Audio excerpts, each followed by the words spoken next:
हाय नमस्ते। हम कुछ शब्दों की परिभाषाएं पढ़ रहे थे। उन शब्दों की परिभाषाएं जो कि औषध निर्माण में बहुत ही इम्पोर्टेंट रोल प्ले करते हैं, उन शब्दों की परिभाषाएं या उन शब्दों के अर्थ जाने बगैर आप औषध निर्माण रियल में करना तो दूर, आप औषध निर्माण की क्रियाविधि पढ़ भी नहीं सकते। मान लो कि आप किसी श्वास रोग के लिए औषध का निर्माण कर रहे हैं। उसमें अगला बोलेगा कि आपको मधुर त्रय यूज़ करना है, तो आपको पता होना चाहिए ना कि मधुर त्रय क्या होता है। उसमें ये आएगा कि इसमें इसकी भावना दी जाएगी, तो आपको पता होना चाहिए कि भावना क्या होती है। ऐसे वर्ड यूज़ होंगे तो आपको पता होना चाहिए कि इन शब्दों के अर्थ क्या है, इन शब्दों की परिभाषाएं क्या है। इसी टॉपिक में आगे बढ़ते हुए आज हम सबसे पहले बात करेंगे रसपंक के बारे में। इससे पहले हम लवण, पंचक, मधुर तरीय, पंचगव्य, द्रावक गण के बारे में बात कर चुके हैं। इन सब के श्लोक भी आपको बुक्स में मिल जाएंगे, लेकिन हम इनको विदाउट श्लोक भी अच्छे से याद कर सकते हैं, समझ सकते हैं। तो मैं यहाँ पे श्लोक मेंशन नहीं कर रही हूँ। अगर आप श्लोक से चीज़ों को अच्छी तरीके से याद रख सकते हैं तो आप श्लोक याद कर सकते हैं, ठीक है। तो रसपंक की परिभाषाएँ देखिए। इसकी परिभाषा में क्या दे रखा है कि शुद्ध स्वर्ण आदि धातुएं, स्वर्ण ले लो, रजत ले लो, कुछ भी, शुद्ध स्वर्ण आदि धातु को शुद्ध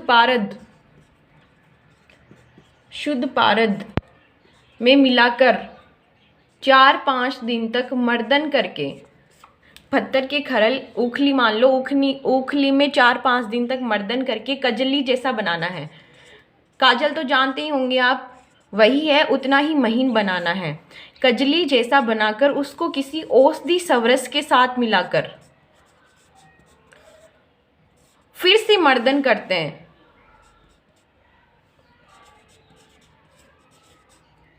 और फिर कीचड़ जैसा बना लेते हैं। इसी को हम रसपंक बोल देंगे। रसपंक किसको बोलते हैं कि भाई शुद्ध स्वर्ण आदि धातुएं, एक धातु ले ली हमने, ठीक है, धातु को शुद्ध पारद में मिलाकर उसको पत्थर के खरल में मर्दन करना है 4-5 दिन तक, और उसको कजली जैसा बारीक, काजल जैसा बारीक बना लेना है। फिर उसको किसी भी औषधि सवरस, कोई भी औषधि सवरस हो, मान लो कि हमें घृत कुमारी हमारी औषधि है, ठीक है, घृत कुमारी का रस निकाल लेंगे तो वो उसका सवरस हो जाएगा, है तो औषधि ना। तो किसी भी औषधि सवरस में मर्दन करके कीचड़ जैसा बना लेना।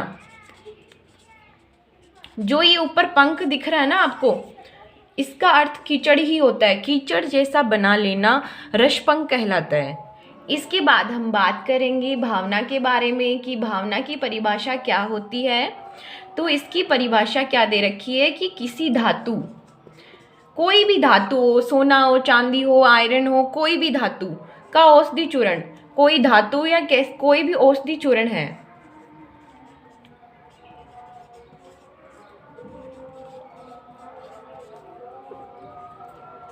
धातु आदि किसी का भी औषधि चूर्ण को किसी भी द्रव्य पदार्थ, कोई भी द्रव्य पदार्थ हो, कोई सवरस हो, किसी औषधि का, दूध हो, तेल हो, क्वाथ हो, कुछ भी हो।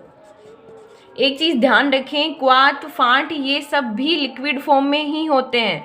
दूध हो, तेल हो, क्वाथ हो, इन सब में मिलाकर पत्थर के खरल में मर्दन करके और उसको सुखाया जाता है।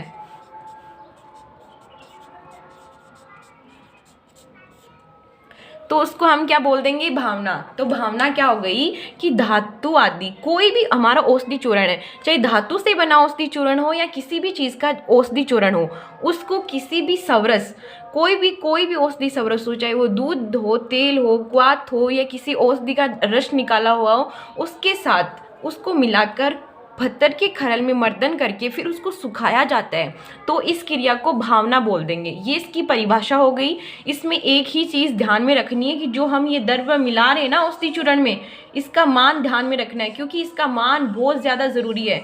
भावना में द्रव्य मान ही इम्पोर्टेंट होता है, क्योंकि अगर ये हमने ज़्यादा मिला दिया तो हम मर्दन नहीं कर पाएंगे, हम कूट नहीं पाएंगे ना, उसको अच्छे से मिला नहीं पाएंगे। और अगर कम हो गया, औषधि चूर्ण अच्छे से भीगा नहीं है, तो भी हम मर्दन नहीं कर पाएंगे। तो उसमें जो द्रव्य है इसका मान ना अधिक ना कम होना चाहिए, इतना होना चाहिए कि पूरा जो औषधि चूर्ण है वो गीला हो जाए। तो भावना में हमेशा हमें द्रव्यमान, जो ये द्रव्य है ना, ये कोई भी सवरस स्वाद कुछ भी हो, इसका मान हमें हमेशा ध्यान में रखना है कि उतना ही होना चाहिए जितना ये गीला हो जाए, ना ज़्यादा ना कम होना चाहिए। औषधि चूर्ण को इसमें मिलाना है, मर्दन करना है और सुखाना है, बस ये हो गई हमारी भावना। भावना के बाद हम बात करेंगे ढालन के बारे में, और ढालन के साथ ही हम आवाप और निर्वाप भी पढ़ेंगे, क्योंकि इन सब की डेफिनेशन में बहुत ही कम अंतर है। तो हम इन तीनों को साथ में देखेंगे कि ढालन क्या होता है, आवाप क्या होता है, निर्वाप क्या होता है। सबसे पहले बात करें ढालन की, तो आप चित्र में देख सकते हैं कि कैसे लोहे की भट्टी के ऊपर चम्मच के अंदर धातु को रख के गलाया जा रहा है और उस गली हुई धातु को द्रव्य में डाला जा रहा है, तो वही ढालन हो गया। तो यही इसकी परिभाषा हो जाएगी कि सोना चांदी कोई भी धातु हो, उसको मुशा में रखकर, छोटी उखली जैसी संरचना होती है, कटोरी में रख लो, चम्मच में रख लो, उसको उसमें रखकर तीव्र अग्नि पे गलाकर पिघलाकर किसी द्रव्य, कोई भी द्रव्य पदार्थ हो, दूध तेल घी कोई भी द्रव्य पदार्थ हो, उसमें ढाल देना ही ढालन कहलाता है। बात करें आवाप की, तो इसमें धातु उपधातु को गलाकर उसको किसी में ढाला नहीं जाता है, बल्कि ये जो गली हुई पिघली हुई धातु है ना हमारी, इसके ऊपर औषधि चूर्ण को डाला जाता है, तो ये हो जाएगा हमारा आवाप। इसके बाद बात करें निर्वाप की, तो इसमें तो धातु उपधातु को गलाया जाएगा ही नहीं, इसमें तो सिर्फ तपाया जाएगा, अग्नि पर तप्त किया जाएगा। अग्नि पर तप्त करके जो गर्म हुई हमारी धातु है उसको जल में डाला जाएगा, जल सवरस कुछ भी हो उसमें बुझाया जाएगा, तो ये क्रिया हो जाएगी हमारी निर्वाप। इसके बाद हम बात करेंगे शोधन के बारे में कि शोधन क्या होता है। सिंपल सी चीज़ है, कोई भी धातु उपधातु कोई भी कुछ भी हो, खनिज कुछ भी हो, जिसका हमें औषध के रूप में यूज़ करना है ना, उसको शुद्ध करना, उसमें जो अवस्थित दोष है ना उनको बाहर निकालना ही क्या कहलाएगा, शोधन कहलाएगा। शोधन के द्वारा जो हम चीज़ें औषधि के रूप में काम में ले रहे हैं, उसके अंदर जो स्थित दोष हैं उनको दूर किया जाता है, वही प्रक्रिया शोधन कहलाएगी। उसके दोष हम कैसे भी करें, चाहे उनका गालन, उसको गलाएं, उसका अवाप करें, निर्वाप करें, जो कि हम पहले पढ़ चुके हैं, भावना दें, भर्जन करें, कुछ भी करें, हमें क्या करना है, उसमें जो अवस्थित दोष है, चाहे मान लो लोह है, उसके बाहर अवस्थित दोष हो चाहे अंदर स्थित दोष हो, उसको बाहर निकालना, उसको शुद्धिकरण करना ही शोधन कहलाएगा। इसके बाद बात करें हम मारण के बारे में कि मारण क्या होता है, तो मारण भस्मीकरण का ही पर्यायवाची शब्द है, भस्म बनाना ही मारण कहलाता है। ये दोनों एक दूसरे के पर्यायवाची शब्द ही हैं।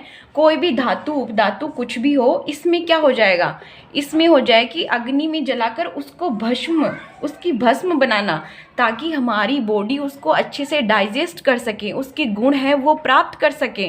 धातु उपधातु कोई भी हो, कोई भी औषध द्रव्य हो, वो अपने अत्यंत सूक्ष्म रूप में आ जाएगी, सूक्ष्म से सूक्ष्म रूप में आ जाएगी, वो हो जाएगा उसका मारण।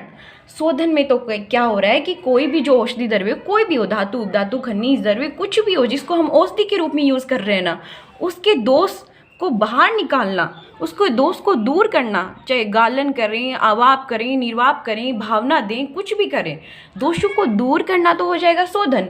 और मारण क्या हो जाएगा, जो धातु उपधातु हम औषधि के रूप में यूज़ कर रहे हैं ना, उसका भस्म बनाना, उसको अत्यंत सूक्ष्म रूप में ले आना, वो हो जाएगा मारण, ताकि हमारी बॉडी उसको अच्छे से डाइजेस्ट कर सके और उसके गुण प्राप्त कर सके। तो ये प्रक्रिया हो जाएगी हमारी शोधन और मारण। इसके बाद हम बात करेंगे भस्म परीक्षा के ऊपर। तो 11 प्रकार की भस्म परीक्षाएं हैं ये, जिनके द्वारा हम ये ज्ञात करेंगे कि ये भस्म सही बनी है कि नहीं बनी है, पक्व बनी है, औषधि के रूप में लेने लायक है कि नहीं बनी है, हमारे शरीर में किसी प्रकार की हानि पहुंचाएगी तो नहीं। तो हम इनका थोड़ा थोड़ा इंट्रोडक्शन देख लेते हैं। वारितर क्या होती है, चुटकी में भस्म ले पानी के ऊपर डाल दो, अगर वह तैरती है तो वारितर है। बात करें रेखापूर्ण की, तो तर्जनी और अंगुष्ठ के बीच में भस्म को रगड़ने पर अगर वह रेखाओं में भस्म प्रवेश कर जाए तो उस भस्म को रेखापूर्ण बोला जाता है। अपुनर्भव में क्या होता है कि गुड़, गुंजा, शहद, घी जो भी है उसके साथ किसी धातु भस्म को मिलाकर धमन करके कूट कर अगर कोई विकृति नहीं होती है भस्म में तो वह कूटने पर भी कोई विकृति सामने नहीं आती है तो वह अपुनर्भव भस्म होती है। और उत्तम इसी से रिलेटेड है। इसी भस्म को बारीक पीस कर जल में छोड़ देने पर वह तैरती है और उस तैरती हुई भस्म के ऊपर अगर अन्न का दाना डाला जाए वह भी तैरता है तो वो भस्म हमारी उत्तम भस्म कहलाएगी। निरुत भस्म में क्या होता है कि चांदी के टुकड़े के साथ धातु भस्म को मिलाकर मुषा में धमन किया जाता है, कूटा जाता है। तो अगर चांदी के साथ भस्म का कुछ भी अंश नहीं मिलता है तो बोल सकते हैं कि वो भस्म निरुत भस्म है। आवापी में क्या होता है कि भस्म का थोड़ा भी अंश हम जीभ पे रखते हैं और उल्टी जैसा फील नहीं होता है तो बोल सकते हैं कि वो भस्म आवामी भस्म है। अम्ल परीक्षा में क्या होता है, ये कुछ की ही अम्ल परीक्षा की जाती है। ताम्र, स्वर्ण ऐसी कुछ धातुएं हैं उनकी ही अम्ल परीक्षा की जाती है। इन धातु के भस्म के ऊपर खट्टा पदार्थ डाला जाता है। अगर भस्म अपक्व है, पूरी तरीके से सही नहीं बनी है तो उस भस्म का वर्ण तुत के रंग जैसा हो जाएगा। और बात करें निर्धूम की तो भस्म को अग्नि के ऊपर रखने पर धुआं नहीं निकलता है तो निर्धूम है। कोई प्रकार का स्वाद नहीं होता है तो निस्वादु है। निश्चंद्र में कोई प्रकार की चमक नहीं होती है। ये परीक्षा भी कुछ धातुओं के लिए ही की जाती है। लदुना का मतलब यही है कि भस्म अत्यंत हल्की होती है। तो ये थी हमारी भस्म परीक्षाएं।